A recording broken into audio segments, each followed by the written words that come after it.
चारों तरफ काली घटाएं छाई हुई थी, लेकिन रतनपुर गांव के एक छोटे से घर में भूखमरी का तूफान दस्तक दे रहा था।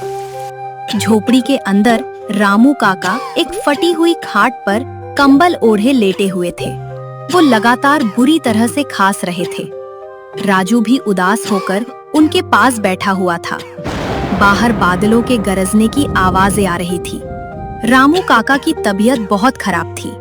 तभी उन्होंने बुरी तरह खांसते हुए कहा, अरे राजू बेटा, पानी, तनक पानी देना रे बाबा। राजू ने पानी का गिलास आगे बढ़ाते हुए कहा, बापू संभलो, तुम इतनी फिक्र काहे करते हो? लो, 2 घूंट पानी पियो। वैद्य जी ने कहा था कि इस बार की ठंड और बारिश तुम्हारे फेफड़ों के लिए ठीक नहीं है।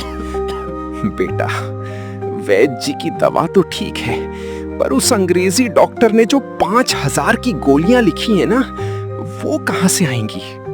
हमारी कपास की खड़ी फसल तो पिछले हफ्ते के ओलों ने बर्बाद कर दी। अब घर का चूल्हा कैसे जलेगा? और मेरी दवा? मुझे लगता है कि इस बार ये सावन मुझे अपने साथ बहा ले जाएगा। राजू की आंखों में आंसू आ गए। ऐसी अशुभ बातें मत बोलो बापू। जब तक तुम्हारा ये बेटा राजू जिंदा है, तुम्हें खरोंच तक नहीं आने देगा।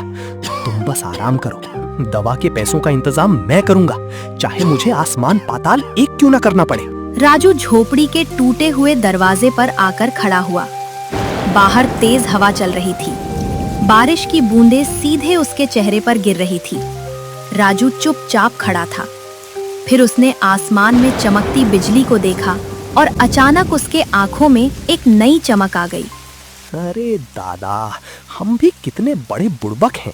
जो आसमान से बरस रहा है वो आफत नहीं है, वो तो नोटों की गड्डी है।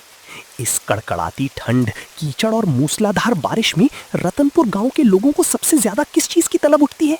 कड़क अदरक वाली चाय और खस्तेदार गर्मा गर्म प्याज के पकौड़े। बस कल से ही चौराहे के बरगद के नीचे राजू की स्पेशल पकौड़ा टपरी चालू। अगली रात राजू अपना ठेला लेकर गांव के बड़े बरगद के पेड़ के नीचे आ गया। आसमान में बिजली कड़क रही थी। राजू ने चूल्हे पर एक बड़ी कढ़ाई रखी जिसमें सरसों का तेल खौल रहा था। वो एक बड़े परात में बेसन, कटी हुई हरी मिर्च, ढेर सारा प्याज और अजवाइन का घोल करने लग जाता है और फिर पकोड़े तलने लग जाता है।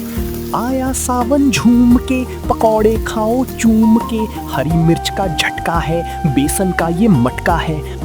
तभी वहाँ मंगत राम आ जाता है। उसे राजू के ठेले से आती हुई खुशबू अपने और खींच लेती है। वह हाथ में छाता लिए ठेले के पास पहुँच जाता है। जैसे ही उसकी नजर गर्मा गर्म पकौड़े पर पड़ती है, उसके मुंह में पानी आ जाता है। अरे दादा रे दादा, ये कहाँ महक रहा है बे चौराहे पर?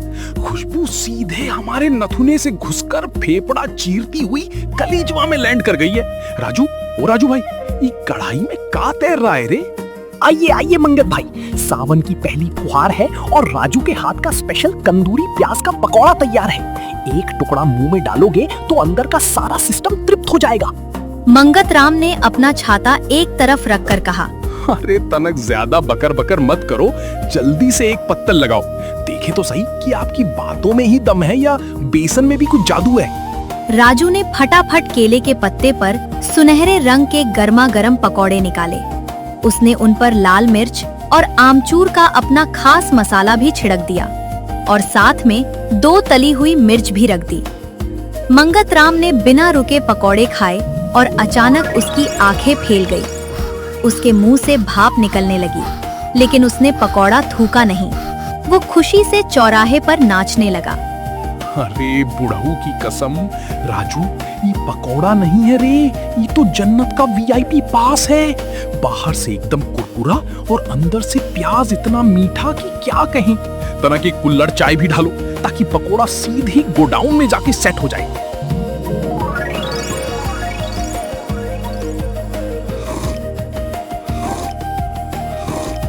तभी उधर गांव के मुखिया जी आ जाते हैं। उनके पीछे उनका चमचा कालू भी आ जाता है। कालू हाथ ऊपर करके मुखिया जी के ऊपर छाता पकड़े था, जबकि वह खुद पूरी तरह भीग रहा था। मुखिया जी अपनी भारी तोंद हिलाते हुए कीचड़ से बचकर राजू के ठेले तक पहुंचे। कीचड़ को देखकर मुखिया जी ने गुस्से में कहा, अरे ओ मंगत, इस कीचड़ में खड़े होकर क्या सांड की तरह उछल रहे हो? रास्ते से हटो, हमें पंचायत की बैठक में जाना है। सारा कीचड़ हमारे कुर्ते पर उड़ा दोगे क्या? मंगत राम हाथ में पकौड़ा लिए भागते हुए मुखिया जी के पास आ गया। अरे मुखिया जी, पंचायत की बैठक को मारो गोली, पहले इस राजू के पकौड़े की गोली खाइए। अगर जीभ का ताला ना खुल जाए तो इस मंगत की मूंछ मुंडवा देना। मुखिया जी ने शक्की निगाहों से राजू की टपरी को देखते हुए कहा, ये कल का लौंडा राजू, इसकी इतनी मजाल की ये हमारे सामने दुकान खोल ले। लाओ जरा हम भी देखें कि इस मिट्टी के ढेले में कितना दम है। राजू एक साफ सुथरे कुल्हड़ में चाय और एक सजी हुई पत्तल में पकौड़े रखकर उनके सामने पेश करता है। मुखिया जी, आपके कदमों की धूल इस टपरी पर पड़ी, हमारा तो सावन धन्य हो गया। जरा चक्कर बताइए, कमी हो तो इस दास को डांट लीजिएगा। मुखिया जी ने अकड़ के साथ एक पकौड़ा उठाकर मुंह में रखा। उसे खाते ही उनकी आंखें बड़ी हो गई। उन्होंने खुशी से कालू से कहा, अरे अरे वाह कालू, ओ कालू, सुन रहा है रे? क्या स्वाद है! ऐसा कड़क मसाला और ऐसा कुरकुरापन तो हमने अपनी ससुराल में भी नहीं खाया था। राजू बेटा, टपरी तो तूने कमाल की लगाई है। सुन, पंचायत की बैठक रद्द। आज की पूरी पंचायत यहीं बैठेगी। कालू, तुरंत घर फोन कर और कह दे कि आज रात का खाना नहीं बनेगा। आज मुखिया सिर्फ राजू के पकौड़े तोड़ेगा। जी मुखिया जी, बिल्कुल जी। पर मुखिया जी, एक पकौड़ा हमें भी। चुप कर, छाता सीधा पकड़, हवा आ रही है। पकौड़ा खाएगा बड़ा आया, सारा तू ही खा जाएगा तो गांव का विकास कैसे होगा? राजू भी मुस्कुराते हुए लगातार पकौड़े छानने लगा। थोड़ी देर में भीड़ बढ़ने लगी थी। टपरी के एक कोने में सुखिया चाची और फेकू चंद खड़े होकर यह सब देख रहे थे। अरे फेकू भैया, तुमने सुनी का? इस राजू की टपरी पे जो चाय मिल रही है ना, उसमें ये लड़का कोई जड़ी बूटी मिला रहा है। जो एक बार पी रहा है वो पागलों की तरह दौड़ा चला आ रहा है। मेरी जिठानी की लड़की कह रही थी कि इसके पकोड़े खाकर उसके सर का दर्द गायब हो गया। धुर चाची, आप भी क्या छोटी बातें करती हैं? जड़ी बूटी तो कुछ नहीं है। असली बात जानती है क्या है? हम एक बार अमेरिका गए थे। वहाँ का जो राष्ट्रपति है ना, वो अपनी बीवी से बोला कि रतनपुर वाले राजू का पकौड़ा मंगाओ, वरना हम खाना नहीं खाएंगे। ये राजू का जो मसाला है वो सीधे विदेश से आता है, समझे?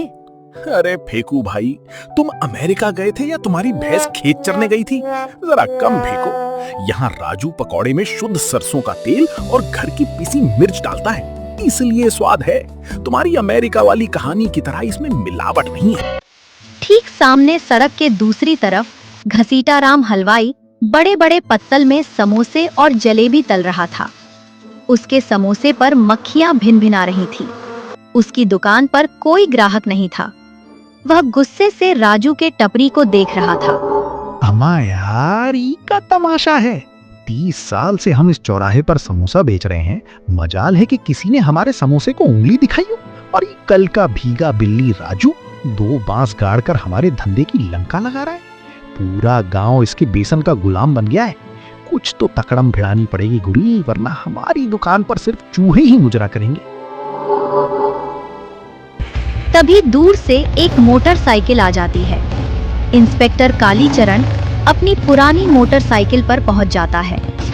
वह मोटरसाइकिल सीधे कीचड़ उड़ाते हुए राजू के टपरी के सामने रोकता है। भीड़ थोड़ा पीछे हट जाती है। घसीटा राम ये सब देखकर मन ही मन में खुश हो जाता है। लो, आ गए यमराज के छोटे भाई। अब कटेगा राजू का चालान। ओए, ये क्या हुड़दंग मचा रखा है रे सड़क पे? ये किसकी टपरी है? बिना परमिशन के, बिना सरकारी कागज के बीच सड़क पे भट्टी सुलगा रखी है। कानून को जेब में लेके घूम रहे हो क्या? अरे अरे साहब, राम राम साहब। साहब, हम कोई हुड़दंग नहीं कर रहे। ये तो बस गरीब की छोटी सी टपरी है। बापू बीमार है इसलिए। गरीब है तो कानून तोड़ेगा क्या? चल तुरंत ई टपरी हटा यहाँ से, वरना अभी सरकारी गाड़ी मंगा के सारा सामान थाने में बंद करवा दूंगा और जेल की हवा खाएगा सो अलग। फिर उसने अपनी दुकान से जोर से कहा, हाँ साहब, बिल्कुल सही कह रहे हैं। इस लड़की ने पूरी सड़क जाम कर रखी है। इस पर सख्त से सख्त धारा लगाइए साहब। मुखिया जी पीछे बेंच पर बैठकर चाय पी रहे थे। उन्होंने कालीचरण की बातें सुनकर गुस्से में अपनी कड़क आवाज में कहा, अरे हो कालीचरण, जरा अपनी जुबान को लगाम दो। राजू हमारी देख रेख में दुकान चला रहा है, तुम इसका चालान काटोगे? मुखिया जी को देखकर कालीचरण थोड़ा नरम पड़ गया और उसने जवाब दिया, अरे मुखिया जी, राम राम, आप यहाँ बैठे हो? पर मुखिया जी, कानून तो सबके लिए बराबर है ना। इसकी टपरी से ट्रैफिक जाम हो रहा है। मंगतराम एक प्लेट पकौड़े और एक कुल्हड़ कड़क चाय लेकर कालीचरण के सामने पहुंच गया। साहब, कानून की बात बाद में करेंगे। पहले ये स्पेशल हरियाली पकौड़ा खाइए, जिसमें 5 तरह के गुप्त मसाले हैं, और ये अदरक इलायची वाली चाय पीजिए, जो इस ठंडे मौसम में आपकी वर्दी के अंदर तक गर्मी पहुंचा देगी। कालीचरण ने पकोड़ों की खुशबू सूंघी, फिर उसने इधर उधर देखा और एक पकोड़ा मुंह में रख लिया। अरे भाई, कत्ती जहर माल बना रखा है छोरे। ये पकौड़ा है कि कोई जादू की पुड़िया? ओहो, आनंद आ गया रे। ओए घसीटे, तू तो कह रहा था कि यहाँ गंदगी है। इसके पकौड़े तो तेरे समोसे से 1000 गुना बढ़िया है। तेरे समोसे खा के तो मेरा पेट खराब हो जावे है। लो भाई, ये तो रक्षक ही पकोड़े का भक्षक बन गया। राजू बेटा, दुकान चलती रहेगी। किसी के बाप में दम नहीं जो तेरी टपड़ी हटा दे। बस एक बात का ध्यान रखिए, रोज शाम को जब मेरी ड्यूटी खत्म हो तो 2 प्लेट पकौड़े और 1 थर्मस चाय थाने पहुंच जानी चाहिए। कानून की सुरक्षा की जिम्मेदारी मेरी। जी साहब, बिल्कुल पहुंच जाएगी। आपकी सेवा में राजू कभी पीछे नहीं हटेगा। पूरी रात बारिश हो रही थी। धीरे धीरे राजू की टपरी की भीड़ कम होने लगी। आखिर में राजू ने अपना सामान समेट लिया और वो घर चला गया। कुछ ही दिनों में बारिश की वजह से राजू की किस्मत चमक उठी। भीड़ उसके सारे पकौड़े खरीद लेती थी। रामू काका की तबीयत भी ठीक होने लगी थी। राजू उनके लिए नई दवाइयां लाता। बारिश के इन्हीं पकौड़ों के वजह से उसकी पूरी जिंदगी बदलने लगी थी। एक रात राजू दिए की रोशनी में बैठकर नोट गिन रहा था। उसके चेहरे पर अब पहली वाली मासूमियत नहीं, बल्कि घमंड दिखाई देने लगा था। 1000, 2000, 5000, 10,000। वाह भाई राजू, तूने तो कमाल कर दिया। बापू की दवाई भी आ गई, घर की छत भी पक्की हो गई। लेकिन अगर मैं इसी रफ्तार से चला तो मुझे पक्की दुकान खोलने में 2 साल लग जाएंगे। मुझे और ज्यादा पैसा कमाना है, बहुत ज्यादा। पर वो कैसे होगा? राजू ने अपनी डायरी में हिसाब किताब देखा और उसका ध्यान तेल और बेसन के खर्चे पर चला गया। उसने चालाकी भरी मुस्कान के साथ कहा, ये जो शुद्ध फॉर्चून का सरसों तेल आता है ना, ये बहुत महंगा है। अगर मैं इसकी जगह राशन वाले सस्ते मिलावटी पाम ऑयल का इस्तेमाल करूं तो रोज के 500 रुपए बचेंगे। और बेसन में असली चने के बेसन की जगह थोड़ा सा मक्के का आटा और पीला रंग मिला दूं तो किसी के बाप को पता नहीं चलेगा। स्वाद तो मैं ऊपर से चाट मसाला डालकर बराबर कर ही दूंगा। हाँ, यही सही है। पैसा बचाओ, रईस बनो। अगली रात राजू के ठेले पर सब कुछ बदला हुआ दिखाई दे रहा था। कढ़ाई में उबलते तेल का रंग काला हो चुका था। तेल से कड़वा धुआं निकल रहा था। बेसन का घोल भी अजीब और चिपचिपा दिखाई दे रहा था। राजू के स्वभाव में भी घमंड आ चुका था। बाहर हल्की बूंदाबूंदी हो रही थी।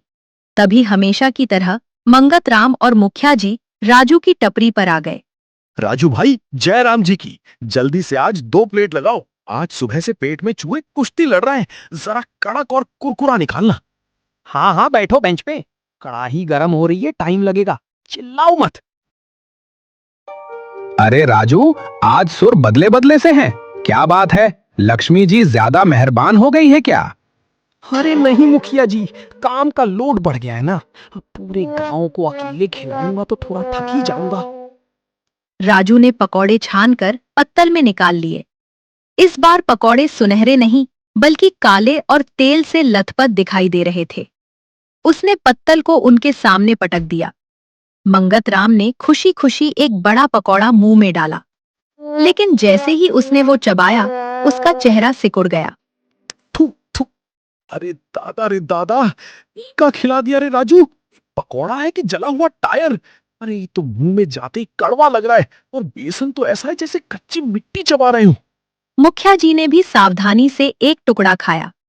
अगले ही पल उनका चेहरा गुस्से से लाल हो गया। उन्होंने चाय का घुट लिया, फिर वो भी थूक दिया। थू थू। अरे राजू, इस चाय में अदरक की जगह क्या तूने घास फूस उबाल दी है? और इस पकौड़े से अजीब से सड़े हुए केमिकल की बदबू आ रही है। ये क्या बदतमीजी है? देखो मुखिया जी, खाना है तो खाइए, नहीं तो रास्ता नापिए। बारिश का मौसम है, सामान महंगा हो गया है, अब इसी रेट में ऐसा ही माल मिलेगा। ज्यादा नखरे मत दिखाइए। क्या कहा? हमारे सामने जुबान लड़ाता है? 2 दिन क्या पैसे कमा लिए, तेरी गर्दन कर गई। भूल गया कि ये दुकान हमारी वजह से चल रही थी। याद रख राजू, गांव वालों ने अगर तुझे सर पर बिठाया है तो पैर के नीचे कुचलने में भी देर नहीं लगाएंगे। चलो मंगत, आज के बाद इस लालची की टबरी पर कोई पैर नहीं रखेगा। सुखिया चाची और फेकू चंद भी वहां पहुंच गए। लो, देख लो, मैं तो पहले ही कह रही थी कि ये लड़के की नीयत डोल गई है। देखो कैसा काला तेल इस्तेमाल कर रहा है, बीमार डालना चाहता है पूरे गांव को। हाँ भाई, इसके पकौड़े खाकर कल रात से हमारे पेट में ऐसा WWE का मैच चल रहा है कि हम सो नहीं पाए। बहुत बड़ा धोखेबाज है ये। धीरे धीरे सभी ग्राहक नाराज होकर टपरी छोड़कर चले गए। राजू अकेले रह गया और झुंझलाते हुए बड़बड़ाने लगा। जाओ जाओ, मत खाओ। पूरे रतनपुर में मेरे सिवा कोई दूसरा पकौड़े वाला है ही नहीं। कल जब फिर से तेज बारिश होगी और भूख लगेगी तो दुम दबाकर यहीं आओगे। देखता हूँ कहाँ जाते हो। अगली रात आसमान में इस मौसम के सबसे काले और भयावह बादल छाए हुए थे। अचानक मूसलाधार बारिश शुरू होने लगी, मानो आसमान फट गया हो। राजू ने पूरी तैयारी के साथ अपनी टपरी खोली। उसने ढेर सारे पकौड़े बनाकर रख दिए। 1 घंटा बीत गया, फिर 2 घंटे बीत गए, लेकिन उसके टपरी पर एक भी ग्राहक नहीं आया। तभी सड़क के उस पार से ढोल नगारों की और लोगों के हंसने की आवाज आने लगी। अरे ये ढोल कहाँ बज रहा है इस बारिश में, और सब लोग उधर क्यों भाग रहे हैं? सड़क की दूसरी तरफ घसीटा राम ने अपनी दुकान के सामने एक बड़ा चमकीला बोर्ड लगाया था। पूरा गांव उसकी दुकान पर जमा हुआ था। मुखिया जी, मंगत राम, कालीचरण, सुखिया चाची और बाकी लोग उसकी कचौड़ियाँ खा रहे थे। घसीटा राम सबको हंसते हुए परोस रहा था। घसीटा भाई की कचौड़ी करारी, राजू की टपरी अब बंद होने की बारी। हाँ भाई घसीटे, स्वाद में कति लठ गाड़ दिया तूने। असली घी का सा स्वाद आ रहा है। वो राजू तो साला चोर निकला, हमको मिलावटी तेल खिला रहा था। अरे साहब, ग्राहक तो हमारा भगवान होता है। भगवान के पेट के साथ जो गद्दारी करेगा उसका तो गल्ला भगवान ही उठा देगा ना। खाइए खाइए साहब, गरम गरम और आ रहा है। यह देखकर राजू पूरी तरह सुन रह गया। वह कीचड़ में चलता हुआ घसीटा राम की दुकान पर पहुंच गया। मंगत भाई, मुखिया जी, आप लोग यहाँ? यहाँ नहीं तो कहाँ जाएं? तेरे सड़े हुए तेल का जहर खाने। राजू, घसीटा ने आज साबित कर दिया कि बिजनेस पैसे से नहीं, ईमानदारी और इज्जत से चलता है। जा अपनी सूनी टपरी पर मक्खियां मार। राजू का सिर शर्म से झुक गया। वह रोते हुए अपनी टपरी पर वापस लौट आया। पूरी रात बीत गई, लेकिन उसकी एक कप चाय भी नहीं बिकी। वह सिर पकड़कर टपरी के एक कोने में बैठ गया। तभी उधर रामू काका आ गए। राजू ने चौंक कर उनकी तरफ देखा। बापू, तुम इस बीमारी में, इस कीचड़ और बारिश में यहाँ क्यों आए? तुम्हारी तबीयत और बिगड़ जाएगी।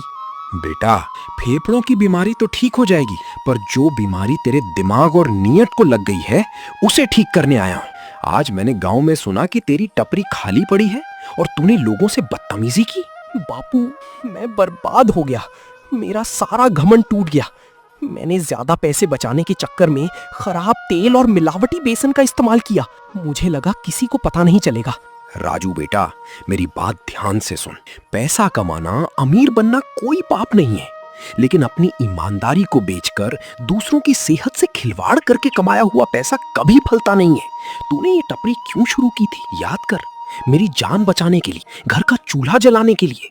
उस समय तेरी नीयत में सेवा थी, प्यार था, इसीलिए लक्ष्मी जी खुद खींची चली आई। मुझे मेरी गलती समझ आ गई बापू। पैसों के नशे ने मेरी बुद्धि भ्रष्ट कर दी थी। मैं गांव वालों का भरोसा फिर से जीतूंगा, चाहे मुझे कितना भी नुकसान उठाना पड़े। मैं अपनी ईमानदारी वापस लाऊंगा।